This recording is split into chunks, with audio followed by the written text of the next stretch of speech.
Саламатсыздарбы, урматтуу теле-көрүүчүлөр, сиздер Жогорку Кеңештин басма сөз кызматы даярдаган күн тартибинде программасын көрүп жатасыздар. Азыр Жогорку Кеңештин жыйындар залында коопсуз шаар долбоору талкууланууда.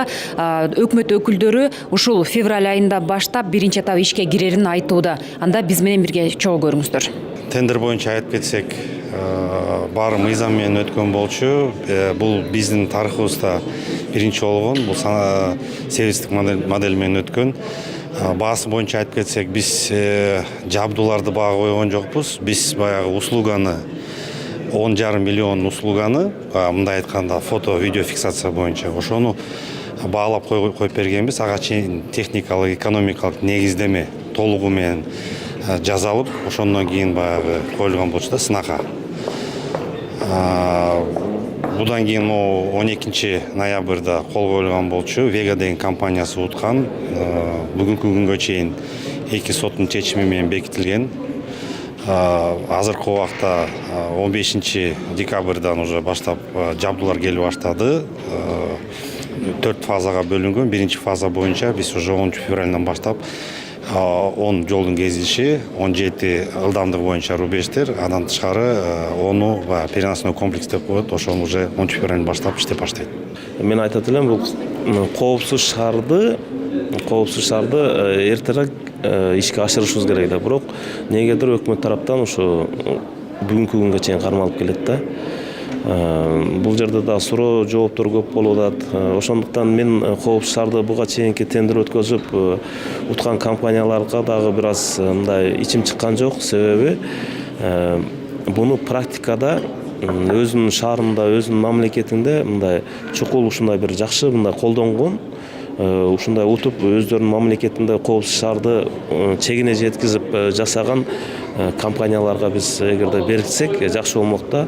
Азыркы уткан компаниялар алат дагы кандайдыр бир акчаны өзүнө алат дагы ошо кайра эле ишти алып барган иштин көзүн билген компанияларга субарендага берип салып атат да. Ушул жерден канча деген биздин өкмөттөн ушу акча жагынан дагы башка жагынан дагы ушундай утуштуктар, ошол жерде качествосы дагы койгондун качестволору дагы бир аз төмөнүрөөк болуп калмакта. Ушуну өкмөт болгондон кийин биз мамлекет ушуну көзөмөлгө алып туруп жакшынакай практикасы бар мамлекеттерге коопсуз шаарды тендерден ошолорго берсе, эмдигиче биздин шаарыбыз, биздин мамлекетибизде өтө бир мындай жакшы бүгүнкү күндө элдерибизге шарт түзүлмөк. Бүгүн сиздер жыйындар залында коопсуз шаар долбоору боюнча карап жатасыздар. Ал боюнча маселе сиздерде канааттандырарлык деңгээлде иштелип чыгыптырбы? Негизги бүгүнкү күндөгү алып чыккан булардын коопсуздук шаары боюнча долбоору абдан жакшы. Мамлекетке экономикалык жактан дагы пайдалуу. Себеби мамлекет 1 сом коротпойт, жана кредит албайт. Бул жалаң баары инвесторлордун эсебинен ишке ашырылат. Ошол эле кезде мен билишимче 70% түшкөн штрафтан түшкөн акча каражат мамлекетке чегерилет, мамлекеттин бюджетине чегерилет.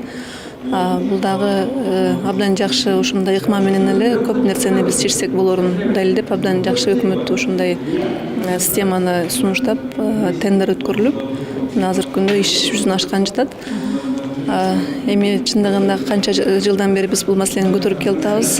Эми реализация кылып бул долбоорду ишке ашырбасак, коомчулук алдында, башка өлкөлөрдүн алдында уят болобуз. Ошондуктан парламенттагы бул маселени мындай бекем көзөмөлгө алып, ошол палатага алып чыгып, иш жүзүнө ашырылышын көзөмөлдөп туруу максатында бүгүн палатага тиешелүү комитет маселени көтөрүп чыкты. Мен негизги ушул долбоор боюнча терең изилдеп чыктым. Ушундай долбоор менен көп биз инфраструктураларды чечип алсак боло тургандай экен да. Так туура иликтенип, бардыгы туура максат коюлуп даярдалып келиптирби же баягы эле иш жүзүндө айта келгенде сөз мененби? Бул жолу өкмөт даярданып келиптир, тендер өткөн. Өкмөттүн сунушу бул проектти этапка бөлгөн. Биринчи этапта бул өтө кооптуу деп айтылган ушу Бишкек шаары жана Бишкек Чалда бар, Бишкек аэропорт жана Бишкек ушу балчык направлениясында. Анан кийинки этаптан региондорду деп атат. Бул тез арада бул маселени чечишибиз керек. Себеби былтыр ушул ДТПдан бир 1000ден ашык жараныбыз каза болуптур. Мына 6 жылдан бери ушул проект созулуп жүрөт. 6 жылдан бери элестетиңиз, 6000 жараныбыз мындайча айтканда ушул жол кырсыктарынан каза болуп, канчасы жарат алып атат. Бул маселени эртерээк чечиш керек эле. Бүгүн дагы ушундай кечке эзилип, аяктагы бир эмелерди карабай эртерээк ишке өткүлө деп баар депутаттар айтып атабыз. Бирок бизден да эмне үчүн мындай баасы кымбат, эмне үчүн деген суроолорду бердик. Өкмөт бул жакта 100% инвестор өз акчасы алып атканын, бул жактан безопасный город эле эмес, бюджетке да киреше түшөрүн дагы айтып атышат. Биринчи жагы. Экинчи жагы мен сунуш бердим, ошол Балыкчы шаарынын мына жергиликтүү өзүнүн бюджетинен алар камераларды коюп, наблюдениени койгон.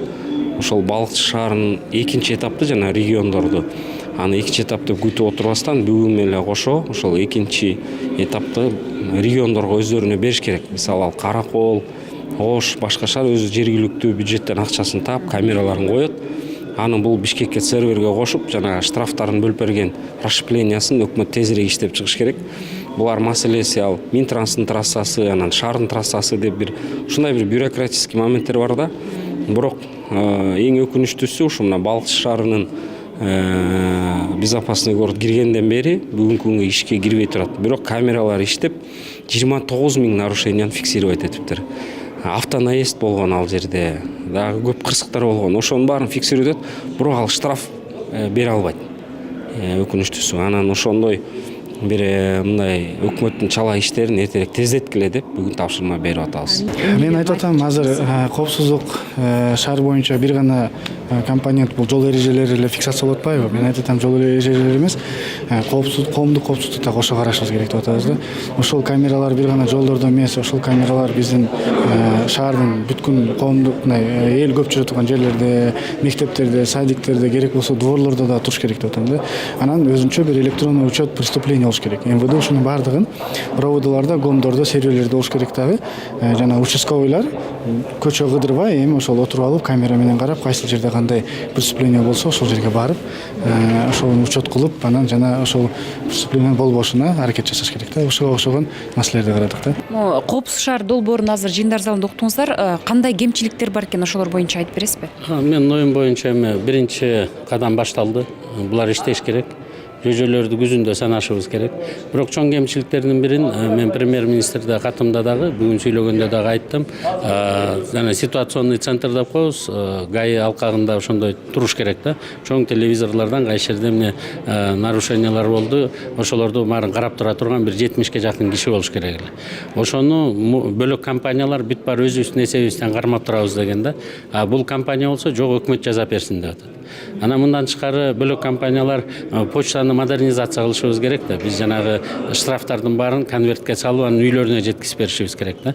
Мына ошол экен конвертке мындай упаковать эткен технологияны дагы бөлөк компаниялар өзүбүз алып келип беребиз деп аткан, бул компания бюджеттен сатып бергиле деп атат да.